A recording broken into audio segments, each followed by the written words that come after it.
मोर गरीब को झायो गारी नहीं दीजो सखी गारी।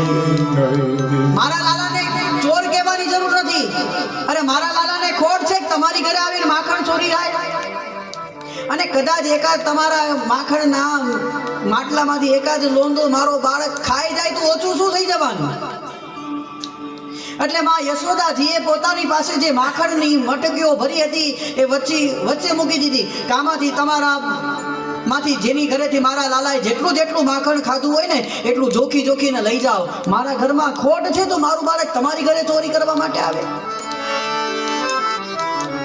કોઈની વાત માં યશોદા માનતા નથી। એક ગોપી આગળ આવીને કીધું કે માં તારો લાલો આવી અને એક બે લોંદા માખણ ખાઈ જાય તો એમાં ઓછું ના થઈ જાય, અમને કઈ ફરક ના પડી જાય। પોતે ખાય એમાં વાંધો નહીં, પણ એની સાથે જે આવે છે ને એને ખવડાવે છે।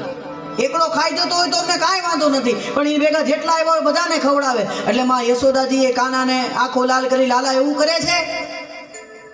એટલે ભગવાને પ્રેમથી કીધું કે માં તે નથી કીધું કે બધાને ખવડાવીને ખાવું જોઈએ, એકલું ખવાય નહીં, એટલે હું બધાને ખવડાવું છું। હવે મારી ભેગા રહેવા વાળાને મારે ખવડાવવું તો પડે ને।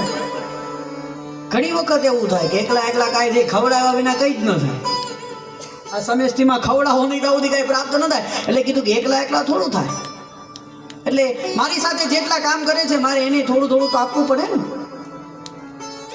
બીજી સખી આવીને કીધું કે માં કદાચ એ બાળકોને ખવડાવે એમાં એમને વાંધો નથી, ખાય તો અમારા જ બાળકો છે, અમારું જ સંતાન છે, એમાં અમને વાંધો નહીં, પણ એની સાથે જે પોતે ખાય એના સખાઓને ખવડાવે, ઓલા ભેગા વાંદરાઓ આવ્યા હોય ને એને ખવડાવે। ફરીવાર માં યશોદાએ પૂછ્યું કે તું આવું કરસ? એટલે કીધું કે માં હવે વાનર તો અબોધ પ્રાણી બોલી શકે નહીં, અમે બધા માખણ ખાતા હોય એ અમારી સામું જોવે, હવે જોતું એવું ગરીબડું મોઢું કરીને જોવે તો આપને દયા ન હોય। તો એ કીધું છે કે બધા પ્રાણી માત્ર ઉપર જીવ રાખવો, દયા રાખવી। તો એકલા થોડું ખવાય, એ થોડું કોઈ માગી હકવાનું છે, એ થોડું કોઈ કામ કરવા જવાનું છે। એટલે માએ ફરીવાર ઓવરડા લીધા, એ સહી કર્યો, આવું જ કરજે, મને તારો પર ગર્વ છે। જોયું મારા લાલાને કેટલી બધી ખબર પડે છે કે એકલા ખાય નહીં।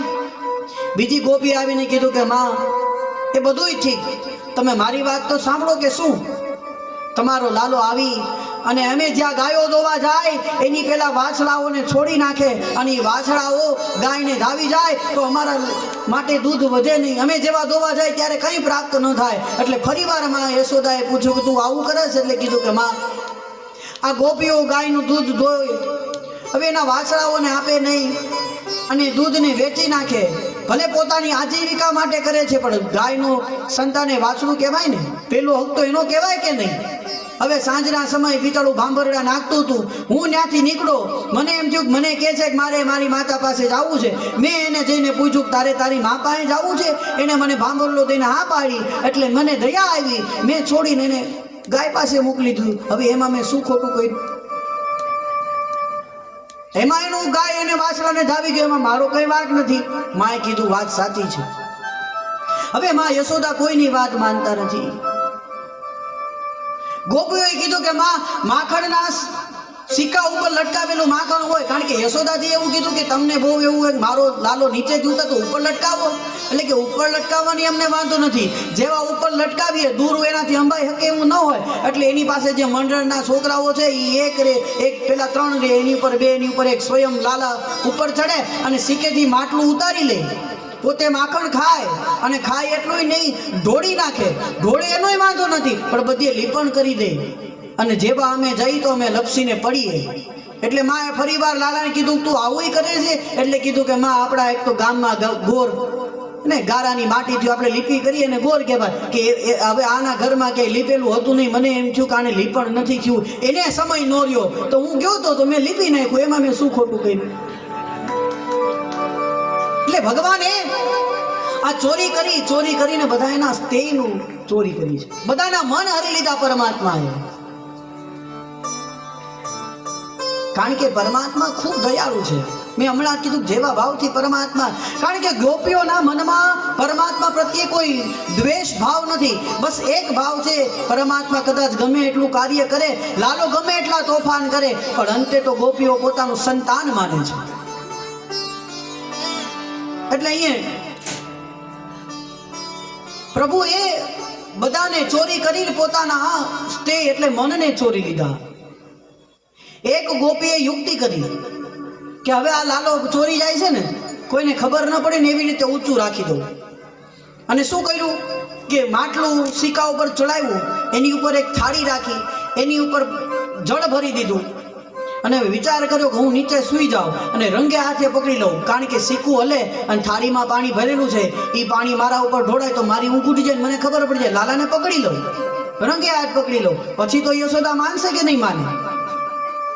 ક્યાં હવે આ વાતની લાલાને ખબર પડી કે આજે તને પકડવા માટે યુક્તિ થઈ રહી છે, કારણ કે લાલાના સેવકો ચારે તરફ ફરતા હોય ને, ગુપ્તચરો. લાલાને છાનવું આવીને કહી જાય કે મારી ઘરે માખણ બન્યું છે. એટલે ગુપ્તચરો ગયા અને કીધું પેલી સખીએ આવી રીતે આયોજન કર્યું છે, એટલે આપણે હવે આજ તો માખણ એની પાસેથી લેવાશે નહીં. લાલાએ કીધું માખણ ખાધા વિના ચાલે નહીં. એટલે લાલાએ સામે યુક્તિ કરી. શું કર્યું કે યમુનાજીના ધરાની અંદર કમળનું પુષ્પ હતું, એ આખી મોટી બધી દાંડી લીધી, એ પુષ્પ ઉપરથી કાઢ્યું અને યમુનાજીમાં કમળનું પુષ્પ ફેંકી દીધું. જે દાંડી હતી એ લઈ લીધી, એની અંદર બીજી દાંડી ફિટ કરી, એમ 4-5 પુષ્પોની દાંડી ફિટ કરી મોટી પાઇપલાઇન બનાવી, નળી. ભગવાન અંદર ગયા, બારીમાંથી જોયું કે સિક્કા ઉપર થાળીમાં પાણી ભર્યું છે. એ એક છેડો ભગવાને થાળીમાં મૂક્યો અને બીજો છેડો પોતાના મુખમાં મૂક્યો, ઊંધી ફૂંક ખેંચી એટલે પાણી બધું બહાર આવી ગયું. અને ડિરેક્ટલી પરમાત્મા લપાતા પગે અંદર ગયા, સિક્કા ઉપરથી માખણ લીધું, પોતે ખાધું, બધાને ખવડાવ્યું. બધાના મનમાં એક જ વાત છે કે આ કાનું બહુ હેરાન કરે છે. એક ગોપીએ લાડુ બનાવેલા, એટલે પરમાત્માએ એ લાડુ, હવે આ ગોપીએ જે લાડુ બનાવ્યા ને, એટલે સખીઓ સાથે બેઠા બેઠા વાત કરતા હતા, તમારી ઘરે તો આટલું જ કર્યું, મારી ઘરે તો લાડુ ખાઈ ગયો. કે હા, લાડુ બનાવ્યા હતા, એટલે લાડુ બનાવીને હું બેઠી હતી. એવામાં મારા છોકરાએ જઈને કીધું કે મારી ઘરે લાડુ બન્યા છે. તો કે તારે લાડુ ખાવા છે? કે હા. તો હું તને લાડુ ખવડાવું, શરત એટલી કે તારે મને ખાવા દેવાના, અને આપણા બધા જેટલા મંડળના સહયોગી છે બધા ખાશે. કે હા, વાંધો નહીં. એટલે લાલાએ યુક્તિ કરી, હું તારી ઘરે જાઉં છું, જ્યાં સુધી હું જઈને થોડી વાર પછી તારે આવવાનું, જ્યાં સુધી હું તને એમ ન કહું ને કે બંધ થા, ત્યાં સુધી તારે રડતું આવવાનું, પણ રુદન બંધ કરવાનું નહીં. હું તને તારા ભાગના લાડુ બતાવી દઉં એટલે તારે શાંત થઈ જવાનું. આ તરફ તો ગોપી પાસે લાલો ગયો. ગોપીને જઈને પૂછો, ગોપી લાડુ બનાવતી લાગે છે? હા, લાડુ બનાવું છું, પણ આમાંથી તને દેવાની નથી. અરે કાંઈ નહીં, મારે થોડી જોઈએ છે, મારે તારા લાડુ ખાવા નથી. આ તો હું તને પૂછું છું. તો કે જોવે છે તોય પૂછે છે? એ કે આ મને ઈચ્છા થઈ એટલે હું પૂછું છું, તારે જવાબ દેવો કે ન દેવો તારો વિષય છે. મેં પૂછ્યું કે તું લાડુ બનાવસ, મને એવું લાગ્યું ઘીની સુગંધ આવતી હતી કે લાડુ બને છે, એટલે મેં કીધું જાણી લે. એટલે તારી પાસે આવ્યો, તું લાડુ બનાવસ? કે તું ક્યાં બેસજે, નજીક આવતો નહીં. અરે મારે ક્યાં નજીક આવવું છું, હું તો અહીં આગળ જ બેઠું છું, આગા હારા, મારે નજીક નથી આવવું. ક્યાં ને ત્યાં ભગવાન બેઠા. થોડી વાર થઈ એટલે યુક્તિવશ જે ગોવાળ હતા એમાંથી એનું જે ગોપીઓનું સંતાન હતું, રડતો રડતો બાળક આવ્યો. એટલે બાળકને રડવાનો અવાજ સાંભળ્યો એટલે ગોપીને થયું કે આ તો મારો છોકરો રોવે છે. એટલે એને કાનાને પૂછ્યું કે તને અવાજ આવે છે? મને લાગે છે કે મારો છોકરો રોવે છે. કે અવાજ તો મને આવે છે, મને એવું જ લાગે છે કે તારો જ છોકરો રોવે છે. પણ ભલે ને રોવે, તું તને તારે લાડુ બનાય. એટલે કે બહુ રડે છે. એટલે ગોપીએ શું કીધું, લાલાને કીધું કે લાલા લાડુ બનાવવા છે ને એનું હું આ મારા સંતાનને છાનું રાખવા જાઉં છું, તું ઘરનું ધ્યાન રાખજે. ભગવાને કીધું કાંઈ વાંધો નહીં, જા. આ તરફ તો જેવા ભગવાન ગોપીને ભગવાનનું ધ્યાન રાખવાનું કઈ ગઈ, જેવી ગોપી બહાર ગઈ એટલે ચારે તરફથી એની મિત્ર મંડળ આવી ગયું. બધા એને ભગવાનને લાડુ બારીમાંથી આપી દીધા. પેલાના ભાગના 4 લાડુ આમ પાછળ સંતાડીને ભગવાન બહાર ગયા. બોલો લાલો કઈ બંધ થતો નથી. એટલે પરમાત્માએ પાછળથી જઈ અને પેલાને 4 લાડુ બતાવ્યા કે ભાઈ તારા ભાગના આવી ગયા. એટલે પેલો શાંત થઈ ગયો અને ગોપી આવી. બાળક તો શાંત થઈ ગયું એટલે ગોપી આવી અને જેવું ઘરમાં આવીને જોયું તો લાડુ નમરે. લાડુ તો છે નહીં. ગોપીએ લાલાને પૂછ્યું કે હે લાલા, આ લાડુ બધા ક્યાં ગયા? એટલે લાલાએ કીધું કે તે મને લાડુનું ધ્યાન રાખવાનું કીધું નતું, તે કીધું ઘરનું ધ્યાન રાખજો. જો તારા ઘરમાં કાંઈ ઓછું થયું ખરા? લાડુ ક્યાં ગયા એ મને ખબર નથી. તે મને તારા ઘરનું કીધું તું, મેં તારા ઘરનું ધ્યાન રાખ્યું. હવે લાડુનું મને શું ખબર?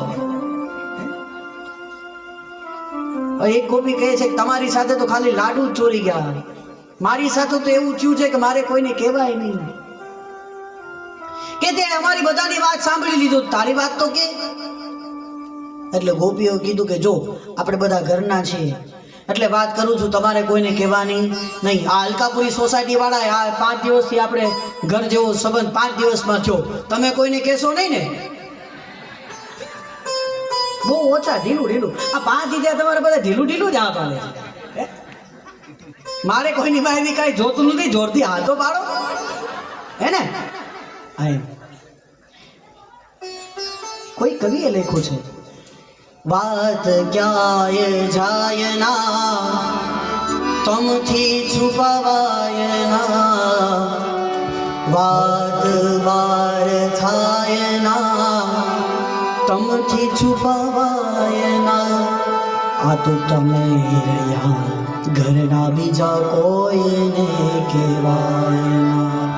આ તો તમે રહ્યા ઘરના બીજા કોઈને કહેવાય ના. બધા ઘરના છો એટલે વાત થાય.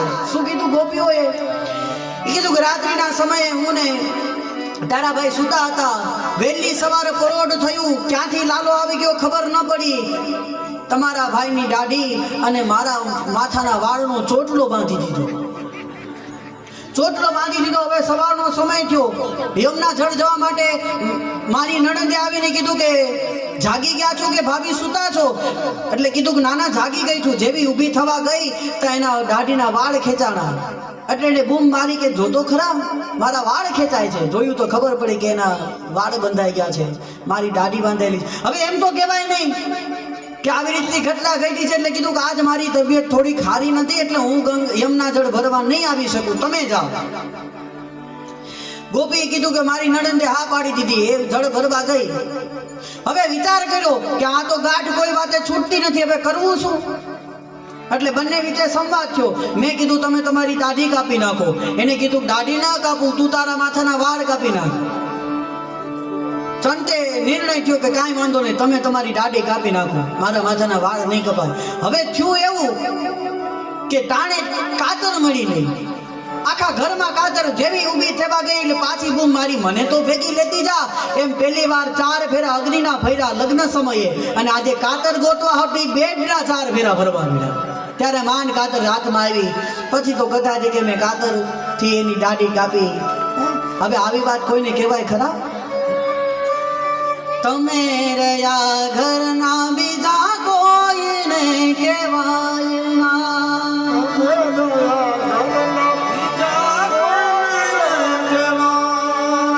હવે આવી ઘટનાઓ બધાએ ભગવાને બધાની પાસેથી પરમાત્માએ તે ચોરી લીધા. બધાના મન પરમાત્મામાં એકત્રિત થયા.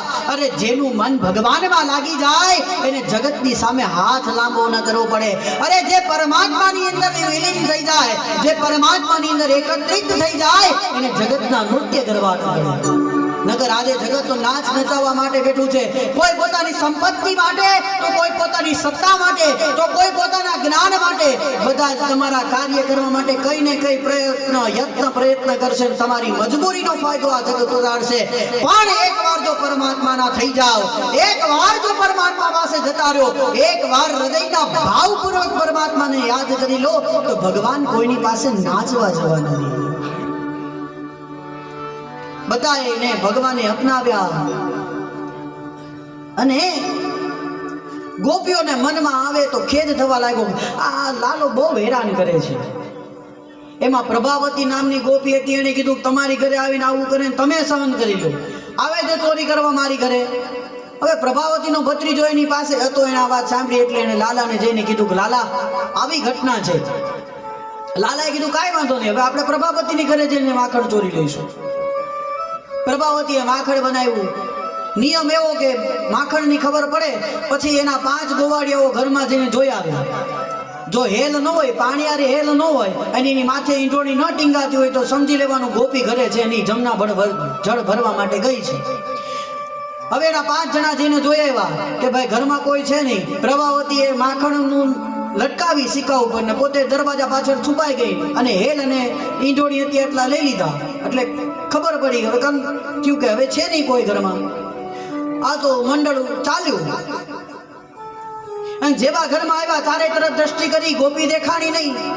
એટલે મંડળના સદસ્યો ઊંચું હતું એટલે જેમ એનું આયોજન છે એ પ્રમાણે નીચે 5 જણા રહ્યા, એની ઉપર 4 જણા, એની ઉપર 3, એની ઉપર 2 અને એની ઉપર ભગવાન સ્વયં લાલાજી ચડ્યા.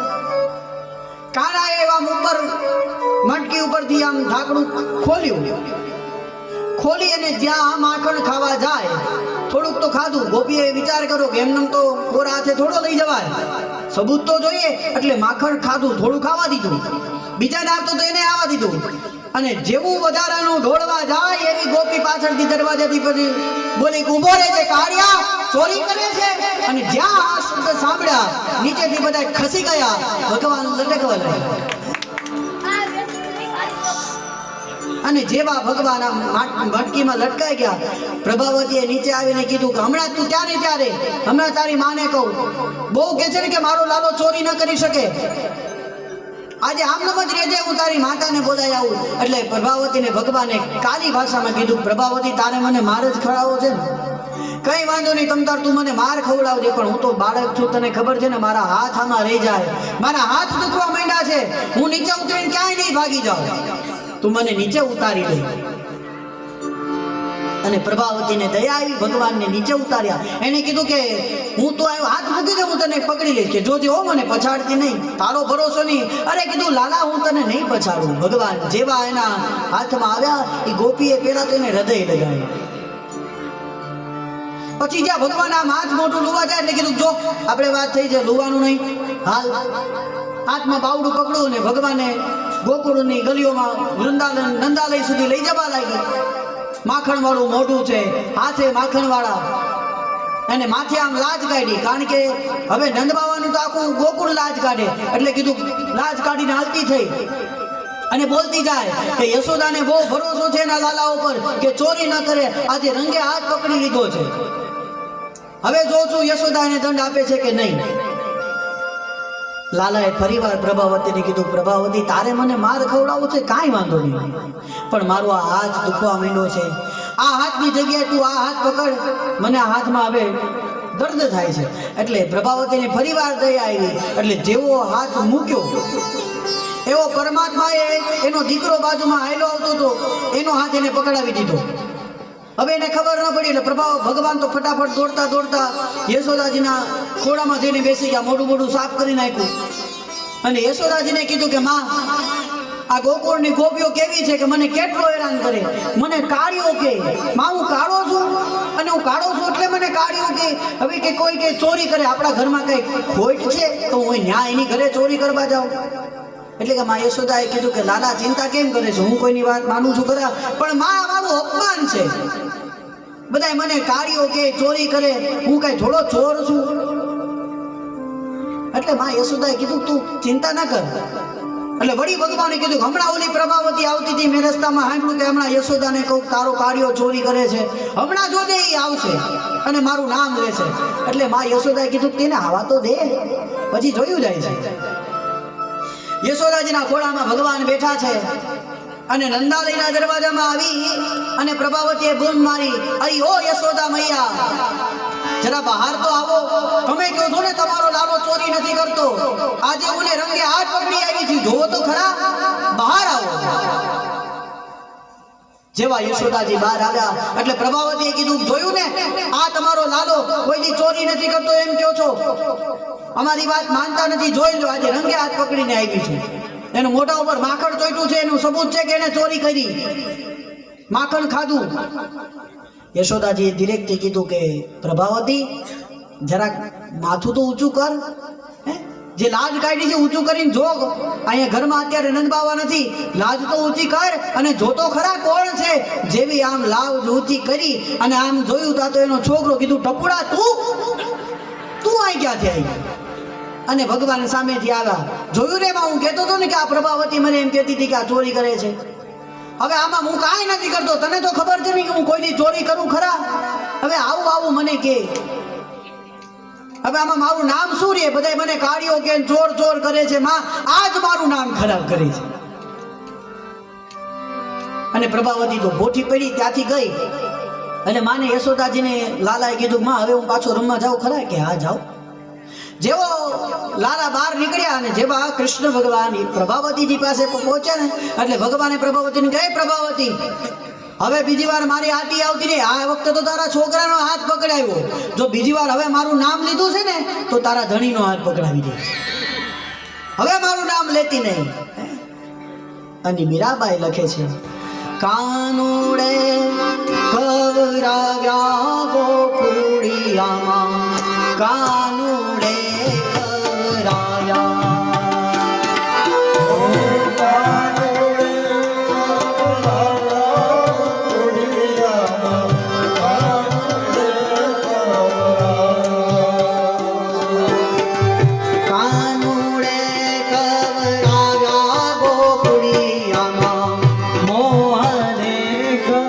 God.